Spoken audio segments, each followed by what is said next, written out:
देखिए, बाबा सिद्दीकी हत्याकांड मामले को लेकर के लगातार जांच पड़ताल जारी है। हर एक एंगल से पड़ताल हो रही है और लॉरेंस बिश्नोई एंगल को लेकर के भी पड़ताल जारी है। लेकिन सबसे ज्यादा चर्चा इस बात की हो रही है कि लॉरेंस बिश्नोई महाराष्ट्र विधानसभा में चुनाव लड़ने वाले हैं। क्या ये सच है और किस पार्टी ने उन्हें ये खुला ऑफर दिया है? पूरी खबर इस रिपोर्ट के जरिए आपको दिखाते हैं।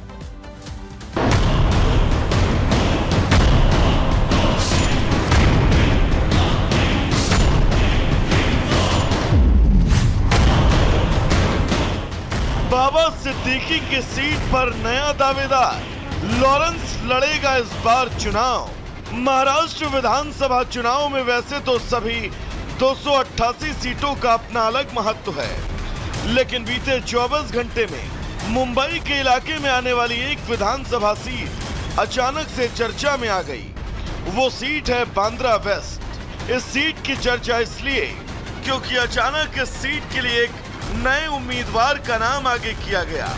वो नाम है लॉरेंस बिश्नोई का और इस नाम को उत्तर भारतीय विकास सेना अपना उम्मीदवार बनाना चाहती है। लॉरेंस बिश्नोई भैया बांद्रा वेस्ट से उत्तर भारतीय विकास सेना के प्रत्याशी बनकर चुनाव भी लड़ेंगे। ये एप्लीकेशन फॉर्म है जो हम साबरमती जेल दोबारा भेजेंगे। अब मुंबई की बांद्रा पश्चिम सीट के बारे में भी जान लीजिए। 2019 और 2024 के विधानसभा चुनाव में यहां से बीजेपी के आशीष शेलार चुनाव जीते और उसके पहले 2009, 2004 और 99 के चुनाव में इस सीट पर बाबा सिद्दीकी चुनाव जीते। जी हां, आपने सही समझा। बांद्रा पश्चिम वही इलाका है जहां से बाबा सिद्दीकी 3 बार विधायक थे और वही इलाका जहां उनकी हत्या हो गई। और अब उसी सीट से उत्तर भारतीय विकास सेना लॉरेंस बिश्नोई को अपना उम्मीदवार बनाना चाहती है। फिलहाल इस सीट पर बीजेपी ने एक बार फिर आशीष शेलार को ही मौका दिया है, जबकि कांग्रेस राजेश शर्मा पर दावेदारी ठोकेगी। लेकिन क्या इस सीट पर तीसरी दावेदारी लॉरेंस बिश्नोई की होगी? अगर लॉरेंस बिश्नोई चुनाव लड़ता है तो बांद्रा पश्चिम की लड़ाई बेहद दिलचस्प होगी। देखना होगा कि लॉरेंस इस चिट्ठी का क्या जवाब देता है। Bureau report, Republic Bharat. दर्शकों, बटेंगे तो कटेंगे। दरअसल ये नारा इस वक्त सियासी फिजाओं में जमकर गूंज रहा है और मोदी के बाद अब संघ ने भी इस नारे पर मुहर लगा दी है। लेकिन विपक्ष को आखिर इस नारे से चिढ़ क्यों है, इस रिपोर्ट के जरिए आपको दिखाते हैं।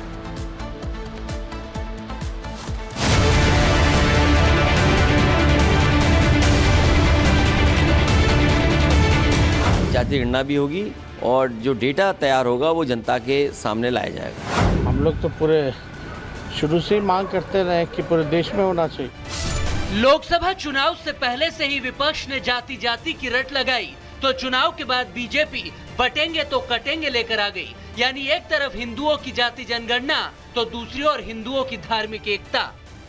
बटेंगे तो कटेंगे, एक रहेंगे तो नेक रहेंगे।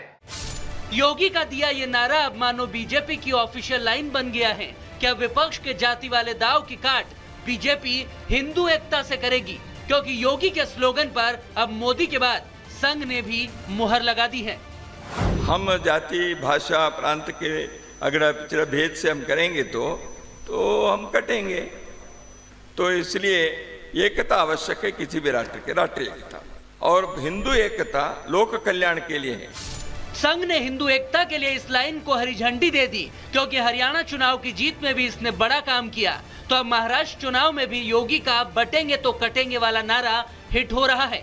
यूपी से लेकर महाराष्ट्र तक इसके पोस्टर चस्पा होने लगे हैं, लेकिन विपक्ष इससे परेशान हो उठा है। कोई इसे नफरती बता रहा है तो कोई अपने पाले में इस्तेमाल करना चाहता है।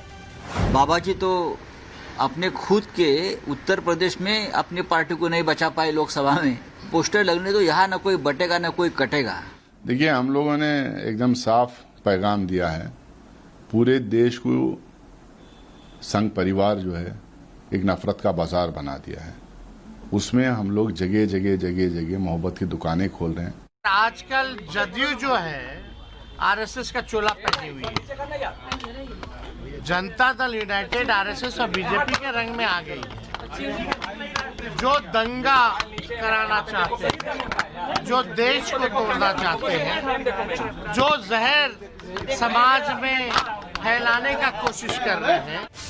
नफरत बनाम मोहब्बत की जंग बताने वाले तब क्यों नहीं बोलते जब मुसलमानों के लिए ईंट से ईंट बजाने की धमकी दी जाती है, तब अपना वोट बैंक दिखता है। लेकिन दूसरी राजनीतिक पार्टी हिंदुओं के पक्ष में यही करे तो दिक्कत होने लगती है। व्यापक हित में एकता का होना आवश्यक है। ये हिस्टोरिकल फैक्ट है। हमने इस देश का विभाजन होते हुए मजहब के आधार पर देखा है, इसलिए किसी भी प्रकार का विभाजन न होने पाए, क्योंकि अगर बटेंगे तो कटेंगे, एक हिस्टोरिकल फैक्ट है। भाजपा हताश है, निराश है, परेशान है, इसलिए वो तरह तरह के नारे गढ़ रही है। वो कहते हैं कि बटोगे तो कटोगे, लेकिन वो पिछड़ों को, दलितों को आरक्षण नहीं देंगे। तो भारतीय जनता पार्टी की कथनी और करनी में बड़ा फर्क है। हैरान कौन है और परेशान कौन है, ये तो मौजूदा सियासी हालात बता ही रहे हैं। और महाराष्ट्र के साथ ही झारखंड के चुनाव नतीजे इस पर मुहर भी लगा देंगे। बस पार्टियों की चुनौती है, कौन अपना वोट बैंक बंटने नहीं देता है। Bureau report, Republic Bharat.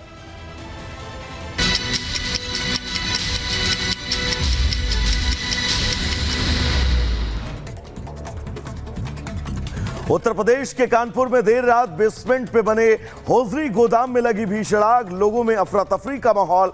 Fire brigade की 3 गाड़ियां आग बुझाने में जुटी। दिल्ली के शाहदरा में महिला कॉलोनी के एटीएम में लगी आग, कड़ी मशक्कत के बाद आग पर काबू पाया गया। उत्तर प्रदेश के सोनभद्र में दिखा तेज रफ्तार का कहर, कार और बाइक में जोरदार भिड़ंत। बाइक के उड़े परखच्चे, हादसे में बाइक सवार 2 लोगों की मौके पर मौत, कार सवार 5 लोग जख्मी। लखनऊ में पुलिस कस्टडी में युवक की मौत। एक दिन पहले ही घर से 2 भाइयों को उठा ले गई थी पुलिस, परिजनों ने थाने में टॉर्चर का आरोप लगाया। युवक की मौत के बाद लोगों का फूटा गुस्सा, लोगों ने शव को सड़क पर रखकर किया विरोध। परिजनों ने कहा जब तक मुकदमा नहीं तब तक सड़कें जाम रखेंगे। मेहमानों को धमकी मामले में एक्शन तेज, दिल्ली से शुभम नाम का शख्स गिरफ्तार, उत्तम नगर का रहने वाला है आरोपी। आईजीआई एयरपोर्ट पर बम की फर्जी धमकी दी थी, पुलिस के सामने आरोपी ने अपना गुनाह भी कबूला है।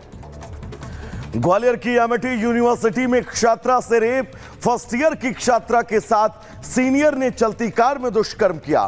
पुलिस आरोपियों के खिलाफ केस दर्ज कर अब जांच कर रही है। बहराइच में पुरानी रंजिश को लेकर के 2 पक्षों में खूनी संघर्ष, लाठी डंडे से घायल एक शख्स की मौत। फॉरेंसिक टीम ने घटनास्थल पर पहुंच करके निरीक्षण कर सैंपल्स जुटाए। सीजीएसटी दिल्ली ने एक 1285 करोड़ के फ्रॉड का किया भांडाफोड़। छापेमारी में 2.5 करोड़ कैश की बरामदगी। दुबई और चीन से आईफोन की तस्करी करवा रहा था आरोपी। पुलिस ने मुख्य आरोपी कपिल अरोड़ा को गिरफ्तार किया है। नोएडा पुलिस ने शातिर लुटेरों के गिरोह का भंडाफोड़ किया। मां और बेटा मिलकर के चेन स्नैचिंग की वारदात को अंजाम देते थे। पुलिस ने मां और बेटे समेत 4 लोगों को अरेस्ट किया। प्रभु श्री राम की नगरी अयोध्या में भव्य दीपोत्सव की तैयारी। 28 से 30 अक्टूबर तक देश विदेश के 1200 से ज्यादा कलाकार लेंगे हिस्सा। लोक गायन और लोक नृत्य की प्रस्तुति देंगे 800 से ज्यादा कलाकार।